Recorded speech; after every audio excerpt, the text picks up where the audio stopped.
আমরা আজকে কথা বলবো আমাদের প্রিয় নবীজি সাল্লাল্লাহু আলাইহি সাল্লাম তিনি কিভাবে ওযু করতেন। এর আগে আমাদেরকে জানা প্রয়োজন যে ওযুতে আল্লাহ সুবহানাহু ওয়া তাআলার পক্ষ থেকে 4টা ফরজিয়াত তিনি রেখেছেন। আমরা এটাকে সহজ ভাষায় বলি ওযুতে 4 ফরজ। কয় ফরজ ভাই? 4 ফরজ। আসুন আমরা আল্লাহর কোরআন থেকে শুনি। আল্লাহ রাব্বুল আলামিন পবিত্র কোরআন মাজিদের 5 নম্বর সূরা সূরা আল মাইদা 6 নম্বর আয়াতে বলছেন, ইয়া আইয়ুহাল্লাযীনা আমানু ইযা কুমতুম ইলাস সালাতি ফাগসিলু উজুহাকুম ওয়া আইদিয়াকুম ইলাল মারাফিকি وامسحوا برؤوسكم وأرجلكم إلى الكعبين। আল্লাহ রাব্বুল আলামিন বলছেন, ইয়া আইয়ুহাল্লাযীনা আমানু, হে ঈমানদারগণ, ইযা কুমতুম ইলাস সালাতি, যখন তোমরা সালাতের জন্য দণ্ডমান হবা, তোমরা যখন সালাতের জন্য দাঁড়াবে, ফাগসিলু উজুহাকুম, তোমরা তোমাদের মুখমণ্ডল ধৌত করো, ইলাল মারাফিকি, 2 হাতের কোণ পর্যন্ত ধৌত করো, ওয়ামসাহু বিরুসিকুম, আর মাথাটা মাসে করো, ওয়ারজুলাকুম ইলাল কাবাইন, আর 2 পায়ের টাকনু গিরা পর্যন্ত তোমরা ধৌত করো। তাহলে কয়টা কথা বললো আল্লাহ তাআলা? প্রথম হচ্ছে সমস্ত মুখমণ্ডল ধৌত করা, 2 নম্বর হচ্ছে 2 হাতের কোণ সহ ধৌত করা, 3 নম্বর হচ্ছে মাথা মাসে করা, আর 4 নম্বর হচ্ছে 2 পায়ের টাকনু গিরা পর্যন্ত ভালোভাবে ধৌত করা। এটা আল্লাহ তাআলার নির্দেশ। আমার আল্লাহ সুবহানাহু ওয়া তাআলা খুব সংক্ষেপে কথা বলেন। আল্লাহ তাআলা শুধু নামাজে দাঁড়ানোর আগে 4টা বিষয় উল্লেখ করেছেন যে তোমরা এগুলো ধৌত করো এবং মাসে করো। আর এটার বিস্তারিত জানার জন্য স্বয়ং বিশ্ব নবী সাল্লাল্লাহু আলাইহি সাল্লামকে হাজির করে দিলেন। সুবহানাল্লাহ।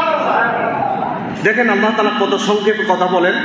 আল্লাহ তাআলা বলছেন, আকিমুস সালাহ, নামাজ কায়েম করো। এই যে আমরা 5 ওয়াক্ত নামাজ পড়ি, প্রত্যেক ওয়াক্তে কয় রাকাত, কিভাবে পড়তে হবে, এটা আল্লাহ তাআলা বলেন নাই। এটা সরাসরি আল্লাহ তাআলা রাসূল পাক সাল্লাল্লাহু আলাইহি সাল্লামকে হাজির করে দিয়ে বললেন, কায়েম কিভাবে করতে হয় সালাত আমার নবী থেকে শিখো। সুবহানাল্লাহ। প্রত্যেকটা বিষয় আল্লাহ সুবহানাহু ওয়া তাআলা খুব সংক্ষেপে তিনি বর্ণনা দেন। বিস্তারিত বর্ণনার জন্য আল্লাহর পক্ষ থেকে রাসূলকে আল্লাহ তাআলা হাজির করে দিলেন। একইভাবে আল্লাহ রাসূল সাল্লাল্লাহু আলাইহি সাল্লাম আমাদেরকে ওযু শিখাচ্ছেন, ওযু কিভাবে করতে হবে। রাসূল পাক সাল্লাল্লাহু আলাইহি সাল্লাম যখন ওযু করতেন, প্রত্যেক ওযুর শুরুতে তিনি মিসওয়াক করতেন। কি করতেন? মিসওয়াক করতেন। আমার প্রিয় নবীজি সাল্লাল্লাহু আলাইহি সাল্লাম বলছে, আমার উম্মতের জন্য আর মানুষের জন্য যদি কষ্টকর আমি মনে না করতাম, তাহলে প্রত্যেক সালাতের আগে ওযুর সাথে বাধ্যতামূলক মিসওয়াক করা আমি করে দিতাম। সুবহানাল্লাহ। সহিহ বুখারীর হাদিস নাম্বার 887, عن أبي هريرة رضي الله تعالى عنه قال قال رسول الله صلى الله عليه وسلم لولا أن أشق على أمتي أو على الناس لأمرتهم بالسواك مع كل صلاة। প্রিয় নবীজি সাল্লাল্লাহু আলাইহি সাল্লাম বলছেন, লাউলা আন আশুক্কা আলা উম্মতি আও আলান নাসি, আমার উম্মতের এবং মানুষের জন্য যদি কঠিন মনে না করতাম, তাদের কষ্ট হবে এই চিন্তা যদি আমি না করতাম, লা আমারতুহুম বিসওয়াকি মা কুল্লি সালাতিন, প্রত্যেক সালাতের আগে আমি বাধ্যতামূলক করে দিতাম এই মিসওয়াক করাকে। এবার একটু চিন্তা করুন, আমার প্রিয় নবীজি সাল্লাল্লাহু আলাইহি সাল্লাম যদি আজকে পৃথিবীতে থাকতো আর আমাকে ডেকে বলতো, ও আমার উম্মত তুমি এদিকে আসো, তোমার কষ্ট হবে এই জন্য একটা কথা আমি বলি না, কিন্তু আমার খুব ইচ্ছা হয় তোমাকে বলি, আমি আপনি কি বলতাম? কথা কি বোঝা যায়? ধরেন এখন তো রসুল নাই, রসুল যদি থাকতো আর আপনাকে আমাকে নাম ধরে ডেকে কাছে বসাইয়া যদি রসুল বলতো তোমার কষ্ট হবে, এই জন্য একটা বিষয় আমি বলি না, কিন্তু আমার খুব বলার ইচ্ছা। যখন রসুল সামনে বসে এরকম একটা কথা বলবে, আমার আপনার অনুভূতিটা কি হবে? আমরা হৃদয়ের শব্দগুণ আবেগ মিশ্রিত কণ্ঠে রসুলকে বলতাম, ইয়া রাসূলুল্লাহ, আমার যতই কষ্ট হোক আপনার মন যেহেতু চায় আপনি আমাকে বলুন, আমি এটা অবশ্যই করব। বলতাম কি বলতাম না? রসুলরা বলছেন আমার মন চায় আমার প্রত্যেক উম্মত প্রত্যেক ওযুর সাথে মিসওয়াককে বাধ্যতামূলক করে নি। আমি বাধ্যতামূলক করি নাই, উম্মতের কষ্ট হবে, কিন্তু রসুলের আবেগ, আমি উম্মত হিসেবে এই আবেগকে শতভাগ গুরুত্ব দেওয়া দরকার আছে না নাই? শুধু কি তাই, নবী করিম সাল্লাল্লাহু আলাইহি সাল্লাম বলছেন এই মিসওয়াকের দ্বারাই তোমাদের মুখটা পবিত্র হবে। এটাই শুধু সীমাবদ্ধ নয়, বরঞ্চ এই আমলটা যারা করবে এই দ্বারা আমার আল্লাহর কুদরতি দিন সন্তুষ্ট করতে সক্ষম হবে। সুবহানাল্লাহ বললেন না? আমরা তাহাজ্জুদের নামাজ পড়ি, কত কষ্ট করে হালাল উপার্জন করি, হারাম যাতে করে আমার ইনকামের মধ্যে না ঢুকতে পারে, এই ধরনের বিভিন্ন কষ্ট স্বীকার করে আমরা ইবাদত বন্দেগী করি, আল্লাহর হুকুম আহকামগুলো মানি। কারণ কি? আমার রবকে খুশি করতে হবে। কাকে খুশি করার জন্য? রবকে খুশি করার জন্য। সে আল্লাহ তাআলা খুশি হওয়ার একটা মাধ্যম হচ্ছে মিসওয়াক। সুবহানাল্লাহ বললেন না? আসুন রসুলের বাসায় শুনেন, সুনানে নাসাইর হাদিস, হাদিস নাম্বার 5, عن عائشة رضي الله تعالى عنها قالت قال رسول الله صلى الله عليه وسلم السواك مطهرة للفم مرضاة للرب। প্রিয় নবীজি সাল্লাল্লাহু আলাইহি সাল্লাম বলছেন আসওয়াকু মাতহারাতুন লিল ফামি, এই মিসওয়াকের মাধ্যমে তোমার মুখ পবিত্র হবে, আর মারদাতুল লির রব্বি, তোমার রব তোমার উপর সন্তুষ্ট হয়ে যাবে। শুধু তাই নয়, নবীজি সাল্লাল্লাহু আলাইহি সাল্লামের কাছে একবার জিবরাইল এসে হাজির। জিবরাইল আসা মাত্র রসুলকে বলল, ইয়া রাসূলুল্লাহ, আল্লাহর পক্ষ থেকে আপনাকে বলা হলো আপনি বেশি বেশি করে মিসওয়াক করবেন। আবার জিবরাইল অন্য প্রসঙ্গ কথা শুরু করে দিলেন। কথার মাঝখানে আবার বললেন, ইয়া রাসূলুল্লাহ, ওই মিসওয়াকের কথা মনে আসেনি? আবার অন্য প্রসঙ্গ শুরু করল। আবার তিনি কিছুক্ষণ পর আবার বলল, ইয়া রাসূলুল্লাহ, মিসওয়াক করার কথা মনে রাখবেন। এইভাবে কিছুক্ষণ পর পর রাসূলুল্লাহকে তাগিদ দেওয়া হচ্ছে, ইয়া রাসূলুল্লাহ, আপনি এই মিসওয়াকের আমল কখনো ছাড়বেন না। নবী করিম সাল্লাল্লাহু আলাইহি সাল্লাম বলছেন, আমাকে জিবরাইল এত বেশি এটাকে তাগিদ দিচ্ছে, আমার ভয় হচ্ছে এতবার যদি আমি মিসওয়াক দিয়ে দাঁত ব্রাশ করি তাহলে আমার দাঁতের মাড়িগুলো ফেটে যাবে কিনা, এটা আমার ভয় হয়। মিশকাতুল মাসাবির হাদিস, হাদিস নাম্বার 386, عن أبي أمامة رضي الله تعالى عنه قال قال رسول الله صلى الله عليه وسلم ما جاءني جبريل عليه السلام قط إلا أمرني بالسواك لقد خشيت أن أخفي مقدم فيا। প্রিয় নবীজি সাল্লাল্লাহু আলাইহি সাল্লাম বলছেন, মা জাআনি জিবরাইল আলাইহিস সালাম, একদা জিবরাইল এসে আমাকে বারবার তাগিদ দিতে লাগলো, কত ইল্লা আমার অনি বিসওয়াক, আমি যাতে করে বেশি বেশি করে মিসওয়াক করি। লাকদ খশিতু, আমার ভয় হচ্ছে, আন উখফিয়া মুকদ্দামা ফিয়া, আমার মুখের অগ্রভাগ আমি এইভাবে মিসওয়াক করতে করতে এটাকে ক্ষতবিক্ষত করে ফেললি কিনা, এটার জন্য আমার ভয় হয়। তাহলে রসুলকে কত বেশি তাগিদ দিয়েছেন। আচ্ছা, আল্লাহর পক্ষ থেকে একবার বলার পর রসুলকে এমন ছেড়ে দেওয়ার কোনো সম্ভাবনা আছে? আমার রসুলকে একবার বলা, এটা ছুটে যাওয়ার রসুল থেকে কখনো সম্ভব নয়। সেখানে বারবার তাগিদ দিচ্ছেন এই আমলের ব্যাপারে। আমলটা আল্লাহর কাছে কত গুরুত্বপূর্ণ। নবী করিম সাল্লাল্লাহু আলাইহি সাল্লাম বলছেন, কেউ যদি মিসওয়াক করার মাধ্যমে ওযু করে আর ওই ওযু দিয়ে সালাত আদায় করে, আল্লাহ সুবহানাহু ওয়া তাআলা 1 রাকাত সালাতকে 70 রাকাত সালাতের সমান সওয়াব দান করবে। মিশকাতুল মাসাবির হাদিস নাম্বার 389। عن عائشة رضي الله تعالى عنها قالت قال رسول الله صلى الله عليه وسلم تفضل الصلاة التي يستاك لها على الصلاة التي لا يستاك لها 70 ضعفا। প্রিয় নবীজি সাল্লাল্লাহু আলাইহি সাল্লাম বলছেন, তাফদালুস সালাতিল্লাতী ইস্তাকু লাহা আলা সালাতিল্লাতী লা ইস্তাকু লাহা 70 দিফান। কেউ যদি সালাত আদায় করার জন্য যে ওযুটা করলো, ওই ওযুর সাথে যদি সে মিসওয়াক করে, মিসওয়াক করার কারণে আল্লাহ সুবহানাহু ওয়া তাআলা লা ইস্তাকু লাহা 70 দিফান, অন্য ব্যক্তির নামাজের চাইতে তার নামাজের প্রতি রাকাতকে 70 গুণ বৃদ্ধি করে দিবে। সুবহানাল্লাহ। যে মিসওয়াক করে নামাজে দাঁড়ালো, তার 1 রাকাত আল্লাহ সুবহানাহু ওয়া তাআলা 70 রাকাত সওয়াব দান করবে। সুবহানাল্লাহ। আর যে ব্যক্তি মিসওয়াক না করে নামাজে দাঁড়ালো, সে 1 রাকাতে 1 রাকাত সওয়াব পাইলো। সে মিস করলো কয় রাকাত? 70 রাকাত মিস করলো। আজ থেকে এই আমল করবো তো ইনশাআল্লাহ? সবাই কিন্তু ইনশাআল্লাহ বলে নাই, আরেকবার বলেন ইনশাআল্লাহ।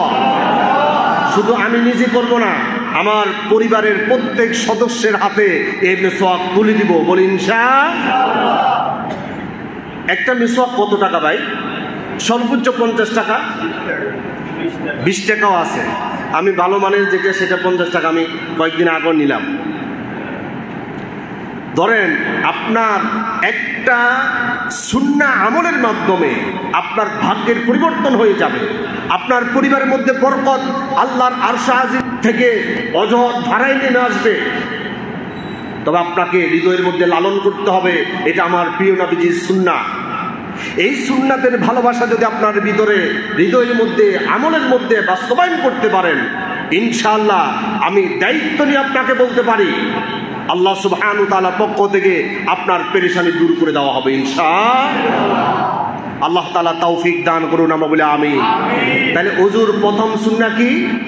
মিসওয়াক করা। সবাই বলে না কি? 2 নম্বর হচ্ছে বিসমিল্লাহ পড়ে শুরু করা। আমরা ওযুতে একটা দোয়া পড়ি, বিসমিল্লাহিল আলিল আযীম আলহামদুলিল্লাহি আলা দীনিল ইসলাম আল ইসলামু হাক্কুন ওয়াল কুফরু বাতিল আল ইসলামু নূরুন ওয়াল কুফরু যুলমা। এই দোয়াটা জানি কিনা আমরা? এটা পড়ার কোনো দরকার নাই, এটা বানোয়াট। আমি দায়িত্ব নিয়ে বলছি। আচ্ছা, এই ফেনী শহরে আমার থেকে অনেক বড় আলেম অভাব আছে? আমি তো আলেমের পর্যায়েও পড়বো না, আমি একজন ছাত্র। তাহলে আপনাদের সাথে বড় বড় আলেমদের সাথে যোগাযোগ আছে না? আপনারা আগামী জুমা আসলে আমাকে যদি বলেন, হুজুর আপনি বলছেন এটা বানোয়াট, এটা হাদিসে নাই, আপনি যদি অন্য একজন বড় আলেম থেকে একটা হাদিস নিয়ে আসি আমাকে দেখান, আমার কি মান সম্মান থাকবে না যাবে? যাবে না, আমার মান সম্মান যাবে না। আমি ভুলভাল কেন বলবো? আর এটা হচ্ছে প্রতিষ্ঠিত একটা বিষয়। প্রতিষ্ঠিত বিষয়ের বিরুদ্ধে কথা বলার আগে আমাকে গামছা বেঁধে কথা বলতে হবে। একেবারে এটাকে তুচ্ছ মনে করবেন না কথাটাকে। এভাবে অসংখ্য বিষয় ইসলাম নয়, ইসলাম বলে আমাদের জীবনের মধ্যে ঢুকে দেওয়া হয়েছে। আপনারা কি রাগ করতেছেন? আপনাকে আমি আরো অথেন্টিক একটা দলিল দিই। বাংলাদেশের একটা নক্ষত্র ডক্টর আব্দুল্লাহ মোহাম্মদ জাহাঙ্গীর রাহিমাহুল্লাহ, তিনি ইন্তেকাল করেছেন। বর্তমান শতাব্দীর মধ্যে সবচাইতে বেশি হাদিসের উপর খেদমত তিনি করেছেন। তিনি হাদিসের নামে একটা জালিয়াতি বই লিখেছেন। কিসের নামে জালিয়াতি? হাদিসের নামে জালিয়াতি বইয়ের 479 নম্বর পৃষ্ঠা আপনি পাবেন।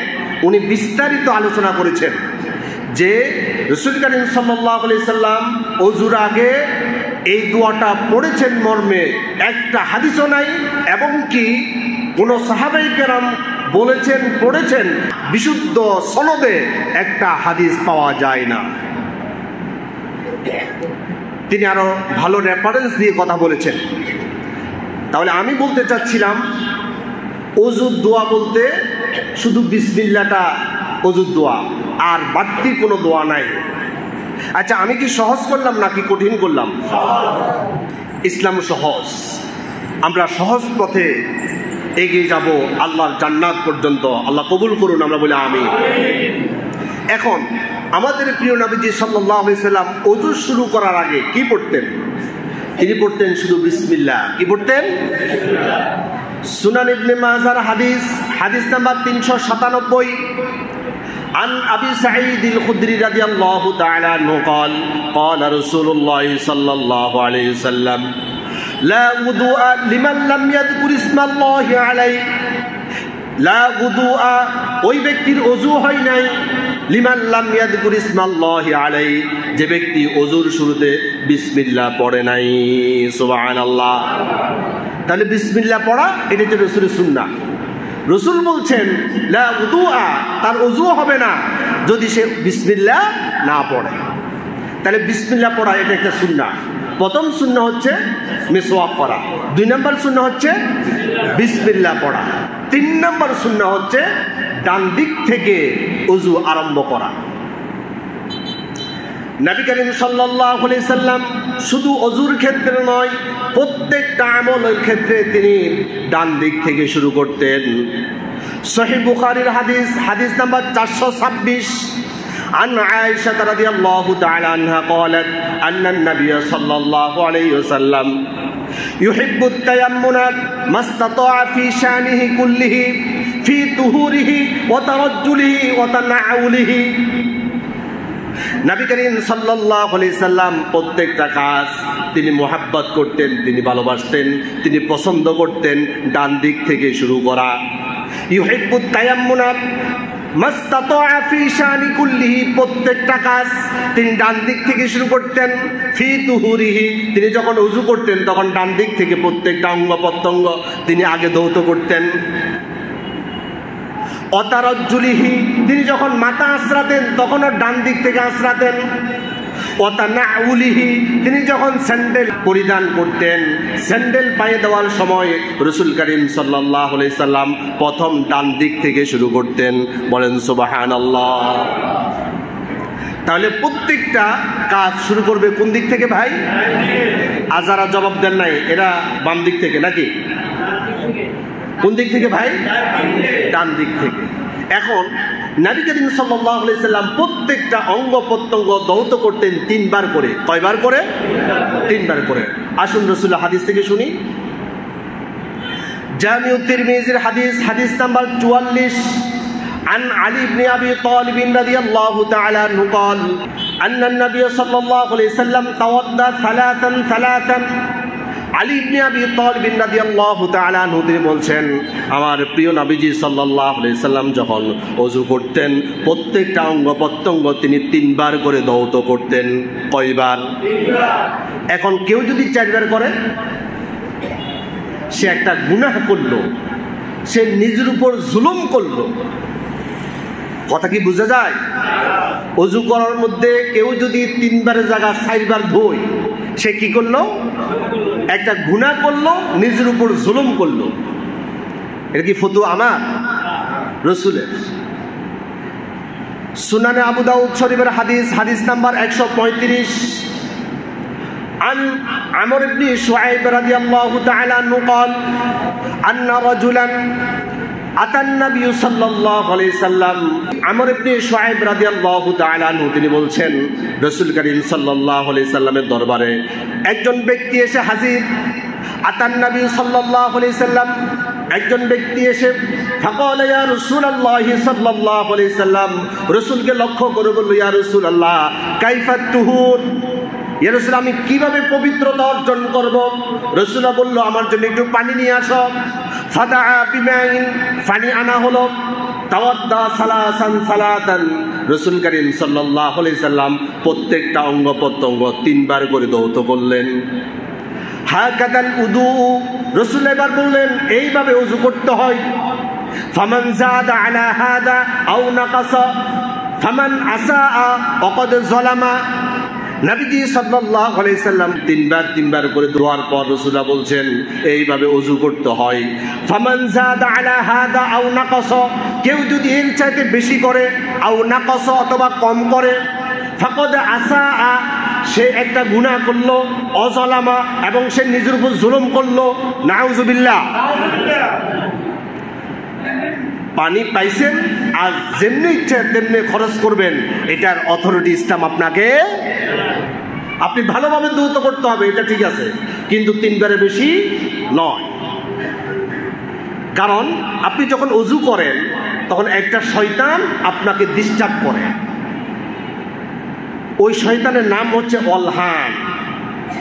এই অলহান নামক এই শয়তানটা মানুষের ওযুর মধ্যে এত বেশি ডিস্টার্ব করে, সে পানিটা কয়বার ব্যবহার করেছে এটা পর্যন্ত ভুলাইয়া দেয়।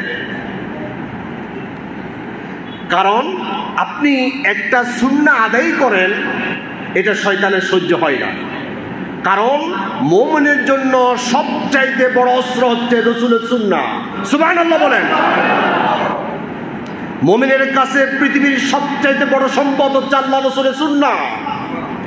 একটা সুন্নাহ মুমিনের হৃদয়ের ভিতরে যতক্ষণ ঈমান আছে ততক্ষণ পর্যন্ত সে ছেড়ে দিতে পারে। রাসূল করিম সাল্লাল্লাহু আলাইহি সাল্লাম বলছেন, তোমাদের প্রত্যেকটা ওযুর মধ্যে ওই অলহান নামক শয়তানটা তোমাদেরকে ডিস্টার্ব করবে, পানির মধ্যে ওয়াসওয়াসা সৃষ্টি করে দিবে।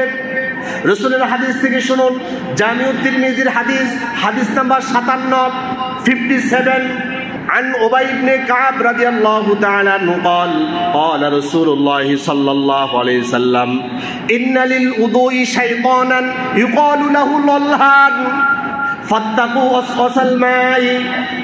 প্রিয় নবীজি সাল্লাল্লাহু আলাইহি সাল্লাম বলছেন, ইন্না লিল উযুই শাইতানান, ওযু যখন মানুষ করে তখন শয়তান তাকে ডিস্টার্ব করে।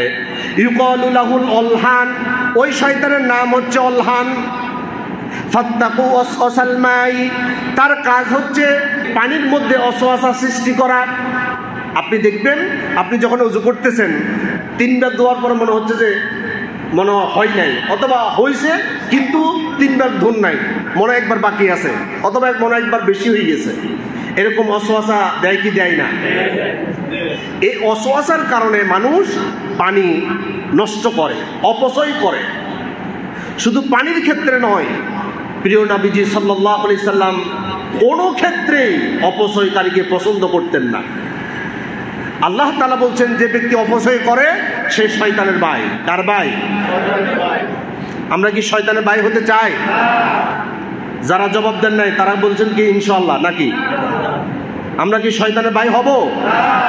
আল্লাহ তাআলা বলছেন কোরআন মাজিদের 17 নম্বর সূরা বানী ইসরাঈলের 27 নম্বর আয়াত আল্লাহ তাআলা বলছেন, ইন্নাল মুবাদ্দিরিনা কানু ইখওয়ানাশ শায়াতিন ওয়া কানাশ শাইতানু লিরাব্বিহি কাফুরা। ইন্নাল মুবাদ্দিরিনা কানু ইখওয়ানাশ শায়াতিন, যারা নাকি অপচয় করে তারা হচ্ছে শয়তানের ভাই। ওয়াকানা শাইতানু লিরাব্বিহি কাফুরা, আর শয়তান হচ্ছে তার রবের খুবই অকৃতজ্ঞ। শয়তান আল্লাহর কি? একেবারে অকৃতজ্ঞ। অর্থাৎ যারা নাকি অপচয় করে তারা শয়তানের ভাই, তারা আল্লাহর অকৃতজ্ঞ বান্দাদের মধ্যে একজন। বলেন নাউজুবিল্লাহ। বলতে চাচ্ছিলাম অপচয় করা যাবে না। আমরা ওযুর মধ্যে সবচেয়ে বেশি অপচয় করি। ওযুর মধ্যে কি অপচয় আছে? আছে। সুনান ইবনে মাজার হাদিস নাম্বার 425 عن عبد الله بن عمر رضي الله تعالى عنه قال أن النبي صلى الله عليه وسلم مر بسعد وهو يتوضأ।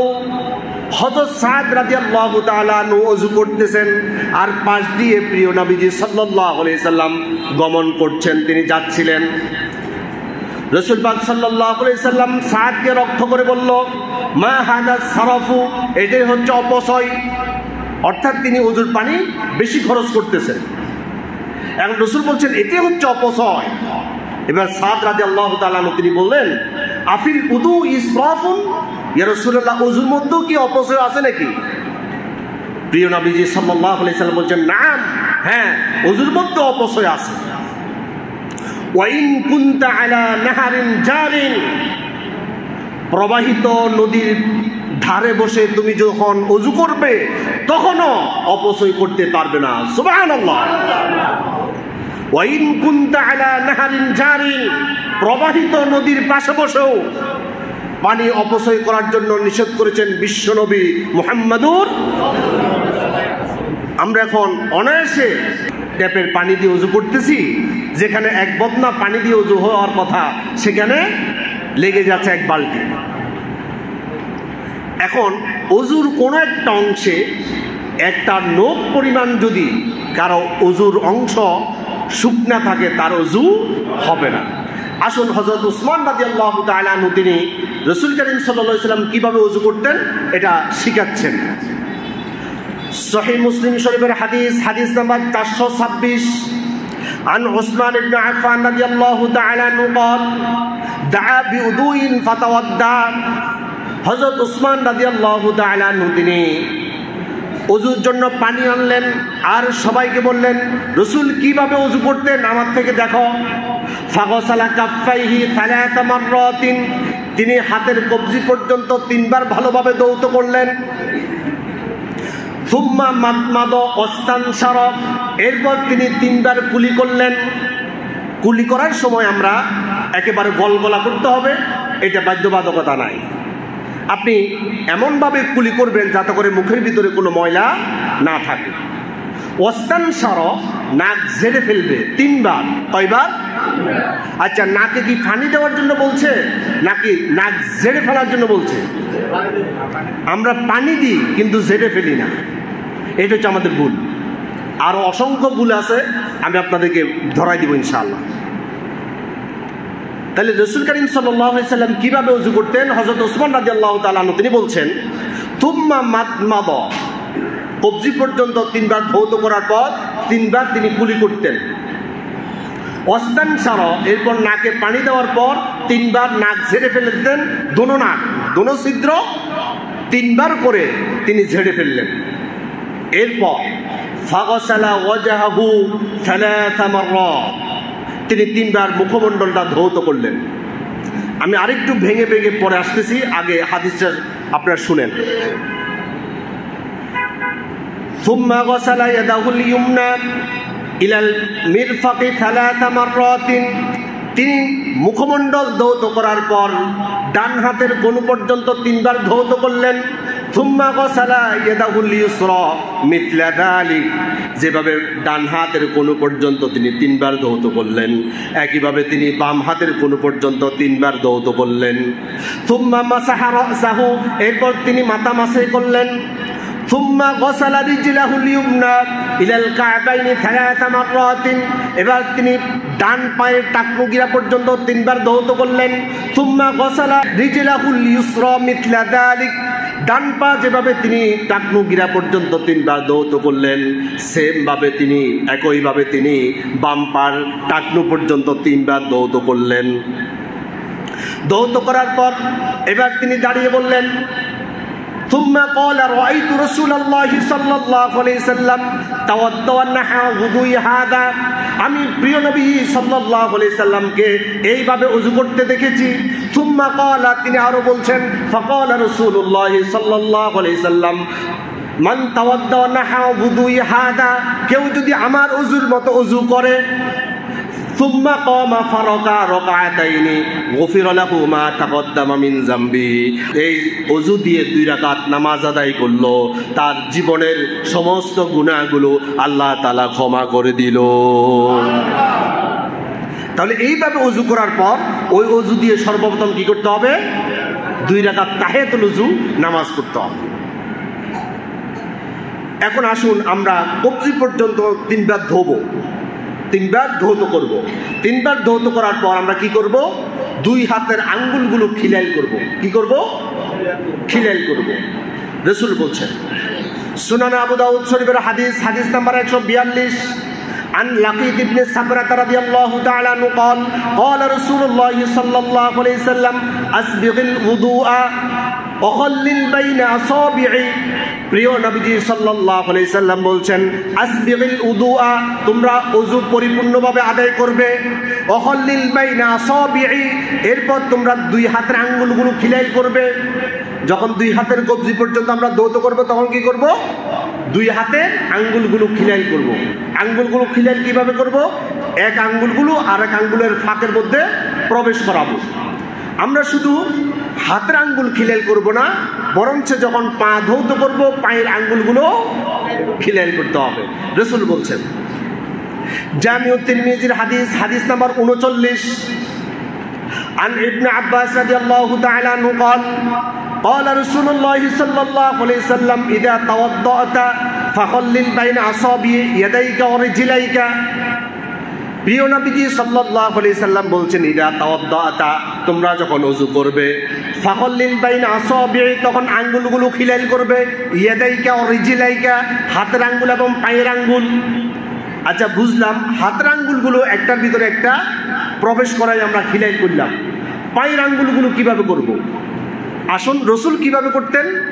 সুনানে আবু দাউদ শরীফের হাদিস, হাদিস নাম্বার 148, عن مستورد بن شداد رضي الله تعالى عنه قال رأيت رسول الله صلى الله عليه وسلم إذا توضأ يدلك أصابع رجليه بخنصره।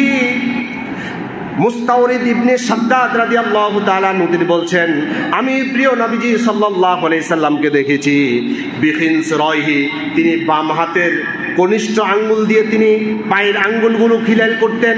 সুবহানাল্লাহ বলেন। পায়ের আঙ্গুলগুলো খিলাইল করবে কিভাবে?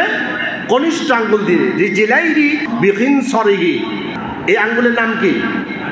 খিনসর। আমরা 5 আঙ্গুলের নাম জানি না, বাংলাতে কি বলে? বৃদ্ধাঙ্গুলি, এরপরে তর্জনী, এরপরে মধ্যমা, এরপরে অনামিকা, এরপর কনিষ্ঠা। এই 5টা আঙ্গুলের আরবি নাম আছে। এই বৃদ্ধাঙ্গুলিকে বলা হয় ইবহাম। এটা বলতেছি কারণ আছে, সামনে আপনি মাথা মাসে কান মাসে কিভাবে করবেন, রাসূলুল্লাহ এই আঙ্গুলগুলোর নাম ধরে ধরে বলছেন। সুবহানাল্লাহ বললেন না? তাহলে বৃদ্ধাঙ্গুলিকে আরবিতে কি বলে? ইবহাম। তর্জনীকে বলা হয় সাব্বাব, মধ্যমাকে বলা হয় উস্ত, অনামিকাকে বলা হয় বিনস, আর কনিষ্ঠাকে বলা হয় খিনস। আসুন, রাসূল করিম সাল্লাল্লাহু আলাইহি ওয়াসাল্লাম তাহলে দুই পায়ের আঙ্গুল খিলাইল করতেন কনিষ্ঠ আঙ্গুল দিয়ে। এবার আমরা বুঝলাম তাহলে হাতের কবজি পর্যন্ত ধোয়ার ক্ষেত্রে আমরা আঙ্গুলগুলো খিলাইল করব। এরপর আমরা 3 বার কুলি করব, এরপর 3 বার নাকে পানি দিব। নাকে পানি দেওয়ার সুন্নাত নয়, নাক ঝাড়া সুন্নাত। কারণ কি? আমরা যখন ঘুমায় যাই, শয়তান কিন্তু ঘুমায় না। শয়তান ঘুমায়? আপনাদের ফেনীতে শয়তান কি ঘুমায় নাকি? যারা জবাব দেন না, এরা মানে ঘুম টুম গেছে এরকম সংবাদ পাইছে। এদিকে ঘুমায় নাকি শয়তানে? শয়তান আপনার নাকের এক ডগার মধ্যে বসে সেই আপনাকে ওয়াসওয়াসা দেয়। এটাকে বলা হয় খয়সুম। রাসূল সাল্লাল্লাহু আলাইহি ওয়াসাল্লাম বলছেন খয়সুম। আসুন রাসূলের হাদিস থেকে শুনি। সহিহ বুখারীর হাদিস, হাদিস নাম্বার 3295, عن أبي هريرة رضي الله تعالى عنه قال قال رسول الله صلى الله عليه وسلم إذا استيقظ أحدكم من منامه, তোমরা যখন ঘুম থেকে উঠবে, ফাতাওয়াদ্দা, যখন ওযু করবে, ফালইয়াস্তানসির সালাসান, 3 বার নাক ঝেড়ে ফেলবে। ফাইন্নাশ শাইতানা ইয়াবিতু আলা খয়শুমিহি, কারণ তোমরা যখন ঘুমাও তখন শয়তান তোমাদের নাকের ডগার মধ্যে তারা বিশ্রাম করে। বলেন নাউযুবিল্লাহ। ফাইন্নাশ শাইতানা ইয়াবিতু আলা খয়শুমিহি, আমাদের নাকের ডগার মধ্যে কে থাকে? শয়তান থাকে। এজন্য শয়তান সেখানে মলমূত্র ত্যাগ করে, বিভিন্ন ধরনের সেখানে ময়লা আবর্জনা সে তার মতো করে সেখানে নষ্ট করে চলে যায়। এবং আমরা যদি এটাকে রেখে দিই, একদিকে নাকের ক্ষতি হবে, শারীরিকভাবে ক্ষতিগ্রস্ত হব, এবং ওযুটাও ঠিক মতো না হওয়ার সম্ভাবনা রয়েছে। এই জন্য নবী করিম সাল্লাল্লাহু আলাইহি ওয়াসাল্লাম বলছেন, তোমরা নাকে পানি দেওয়ার সময় নাকের মধ্যে পানিটা এইভাবে মেলা মারবা না। আমাদের দেশে মেলা মারার ফাটি বেশি, ঠিক না? রাসূল বলছেন না, অঞ্জলি ভরা পানি নিবে, নাকের সামনে নিয়ে একটা টান দিবে, জোরে না। জোরে টান দিলে তো আবার আপনার একটু অসহ্য লাগতে পারে। একটু হালকা টান দিবে নাকের নরম জায়গা পর্যন্ত, যাতে করে পানিগুলো পৌঁছে যায়। এটা কে বলছেন? রাসূল বলছেন, আমি বলছি না। রাসূল কিভাবে পানি টান দিতেন, এবার রাসূলের ভাষায় শুনুন। সহিহ মুসলিম শরীফের হাদিস নাম্বার 449, عن أبي هريرة رضي الله تعالى عنه قال قال رسول الله صلى الله عليه وسلم إذا توضأ أحدكم فليستنشق بمنخريه من الماء ثم لينتصر। নবী করিম সাল্লাল্লাহু আলাইহি সাল্লাম বলছেন, ইদা তাওয়াদ্দা আহাদুকুম, তোমাদের মধ্যে কেউ যখন ওযু করবে, ফালইস্তানশিক বিমানখিরাইহি মিনাল মাই, তোমরা অঞ্জলি ভরা পানি নিয়ে নাক দিয়ে টান দিবে। অঞ্জলি ভরা পানি নিয়ে নাকের সামনে রাখবে, আর ফালইস্তানশিক বিমানখিরাইহি মিনাল মাই, তোমরা নাকের ভিতরে টেনে পানি নিয়ে নিবে। সুম্মা লিয়াস্তানসির, এরপর তোমরা 3 বার ভালো করে ঝেড়ে ফেলো। তাহলে 3 বার এভাবে পানি নিয়ে আপনি যখন ঝেড়ে ফেলবেন, আর কোনো ময়লা থাকবে? এই যে এখন আমরা এইভাবে না করার কারণে নাকের ফলিফের রোগী কি বেশি বাড়ে নাকি কমতেছে? আগে নাকের ফলিফ তো আমরা চিনতাম না, এখন এইভাবে এই সুন্নাহটা আমরা আদায় না করার কারণে নাকের পলিপ, নাকের মাংস বাড়া, এই ধরনের রোগীর সংখ্যা বেশি না কম? এগুলো রাসূলের সুন্নাহর প্র্যাকটিস না থাকার কারণ। এরপর আসুন, নাকে পানি দিলেন, এরপর আপনি কি করবেন? মুখ ধৌত করবেন। মুখটা ধোয়ার ক্ষেত্রে আমরা চুলের গোড়া থেকে একেবারে থুতনি পর্যন্ত, কানের অংশ থেকে এই কানের অংশ পর্যন্ত, এই পুরাটা হচ্ছে মুখ। এইটুকু ধুলেই আপনার ফরজিয়াত আদায় হয়ে যাবে। মুখ ধোয়ার পর নবী করিম সাল্লাল্লাহু আলাইহি সাল্লাম দাড়ি খিলাল করতেন। কি খিলাল করতেন? রাসূলের হাদিস থেকে শুনেন। সুনান ইবনে মাজার হাদিস নাম্বার 429, عن عمار بن ياسر رضي الله تعالى عنه قال رأيت رسول الله صلى الله عليه وسلم يخلل لحيته। রাসূল করিম সাল্লাল্লাহু আলাইহি সাল্লামকে ওযু করার সময় আমি দেখেছি রাসূলুল্লাহ দাড়ি খিলাল করতেন। বলেন সুবহানাল্লাহ। এখন দাড়ি খিলাল কিভাবে করবেন? আমরা হাতের মধ্যে পানি নিয়ে পানিগুলো ফেলে দিই, আমরা হাতের আঙ্গুলগুলো দাড়ির ভিতরে প্রবেশ করাইয়া এটাকে খিলাল বলি। এটা খিলাল নয়। রাসূল কিভাবে খিলাল করতেন? রাসূলের হাদিস থেকে শুনেন। সুনান আবু দাউদ শরীফের হাদিস নাম্বার 145, عن أنس بن مالك رضي الله تعالى عنه قال أن رسول الله صلى الله عليه وسلم كان يتوضأ أخذ كفا من الماء। রাসূল করিম সাল্লাল্লাহু আলাইহি সাল্লাম অঞ্জলি ভরা পানি নিতেন। আখাযা কাফফান মিন মাই, অঞ্জলি ভরা 1 হাত অথবা 2 হাত, 1 হাত দিয়ে নিলেও হবে। রাসূল করিম সাল্লাল্লাহু আলাইহি সাল্লাম 1 হাত দিয়ে অঞ্জলি ভরা পানি নিতেন। ফাআদখালা তাহতা হানাকিহি, তিনি থুতনির নিচে এই পানিগুলো প্রবেশ করাতেন। ফাআদখালা তাহতা হানাকিহি, থুতনির নিচে পানিগুলো প্রবেশ করাতেন। এরপর ফাখাল্লালা বিহি লিহিয়াতাহু, এরপর তিনি আঙ্গুল দিয়ে খিলাল শুরু করতেন। তাহলে কি শুধু খিলাল করলে হবে না পানি দিতে হবে? পানি দিতে হবে। আর যারা দাড়ি নাই এরা বাঁচে গেছেন, ঠিক না? প্রিয় ভাইরা, অন্তরস্থল থেকে সবটুকুন আবেগ এবং শ্রদ্ধা নিয়ে বলবো, দাড়িটা আপনি ফেলবেন না। দাড়িটা এমন একটা সুন্নাহ, আপনি যখন কবরে যাবেন, কবরে আপনার সাথে কোনো সুন্নাহ যাবে না, শুধু এই দাড়ির সুন্নাহটা যাবে। আপনাকে রাসূল করিম সাল্লাল্লাহু আলাইহি সাল্লাম কবরের মধ্যে দেখবেন, আপনি রাসূলকে দেখবেন। এই মুহূর্তে যদি আপনার মুখে দাড়ি না থাকে, রাসূল কি আপনার সাথে পরিচয় দিবেন?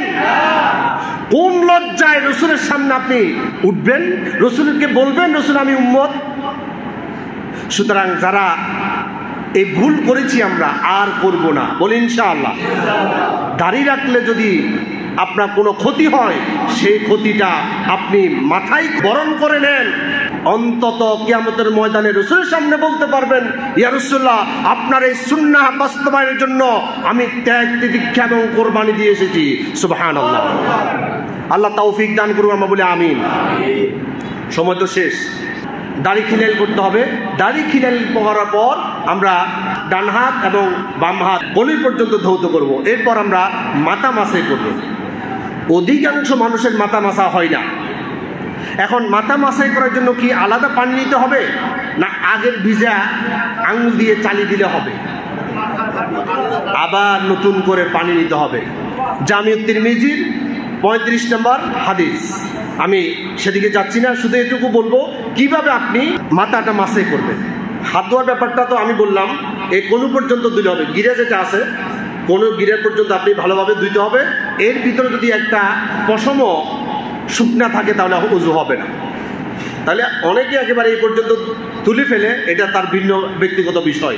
কিন্তু সুন্নাহ হচ্ছে কোন পর্যন্ত আপনি গিরা যতটুকু এতটুকু পর্যন্ত ধুইতে হবে। এরপর মাথা মাসে রাসূল করিম সাল্লাল্লাহু আলাইহি ওয়াসাল্লাম কিভাবে মাথা মাসাই করতেন? সহিহ বুখারীর হাদিস, হাদিস নাম্বার 185। আন আব্দুল্লাহ ইবনে যায়েদ রাদিয়াল্লাহু তাআলা আনহু قال, তিনি ওযু রাসূল সাল্লাল্লাহু আলাইহি ওয়াসাল্লাম কিভাবে করতেন, এইভাবে করতে করতে তিনি মাথা মাসা পর্যন্ত গেলেন।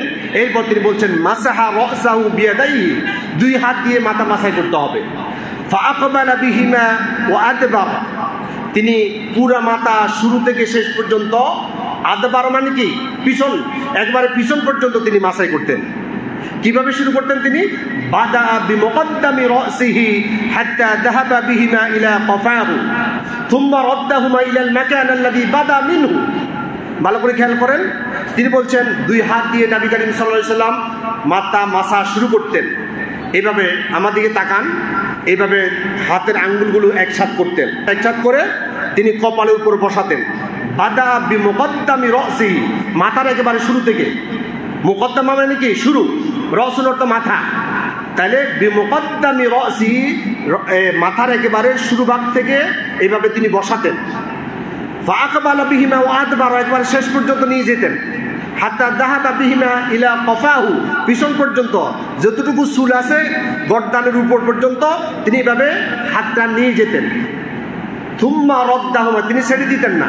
থুম্মা রাদ্দাহুমা ইলাল মাকান আল্লাযী বাদা মিনহু, যেখান থেকে তিনি শুরু করছেন ওইখান পর্যন্ত আবার মাসাই করতে করতে এসে সেখানে তিনি শেষ করতেন।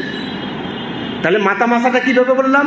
হাত দুইটা একসাথ করে এখান থেকে কপালের উপর থেকে শুরু হবে, একেবারে চুল যতটুকু আছে মাথার পিছন পর্যন্ত নিয়ে যেতে হবে। হাত ছেড়ে দেওয়া যাবে না। ওই অবস্থায় হাতকে চেপে ধরে আবার যেখান থেকে আমরা হাত শুরু করেছি মাসা করা সেখানে এসে শেষ করব। মাথা মাসা শেষ। এরপর আমরা কান মাসাই করতে হবে। সমত শেষ, এটা একটু শেষ করে দিচ্ছি। এখন কান মাসাই করতেন রাসূল করিম সাল্লাল্লাহু আলাইহি ওয়াসাল্লাম কিভাবে কান মাসাই করতেন? সুনান ইবনে মাজার হাদিস, হাদিস নাম্বার 439। আন ইবনে আব্বাস রাদিয়াল্লাহু তাআলা আনহু قال আনা রাসূলুল্লাহ সাল্লাল্লাহু আলাইহি ওয়াসাল্লাম মাসাহা উদুনাইহি, রাসূল করিম সাল্লাল্লাহু আলাইহি ওয়াসাল্লাম দুই কান মাসাই করতেন। কিভাবে করতেন? দাখিলাহুমা বিসাব্বাবাতাইনি, এই দুইটা আঙ্গুলের নাম কি? সাব্বাব। সাব্বাবাতাইনি মানে দুই আঙ্গুল। রাসূল করিম সাল্লাল্লাহু আলাইহি ওয়াসাল্লাম দুই আঙ্গুল দুই কানের ছিদ্রের মধ্যে ঢুকাই দিতেন।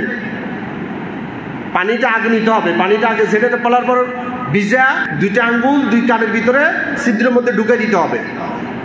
অখলাফা ইবহামাইহি, ইবহামাই মনে আছে তো? ইবহাম, ইবহামাইহি ইলা যাহিরি উদুনাইহি, এই ইবহাম দিয়ে কানের দুই কানের বাহিরের অংশ তিনি মাসাই করতেন।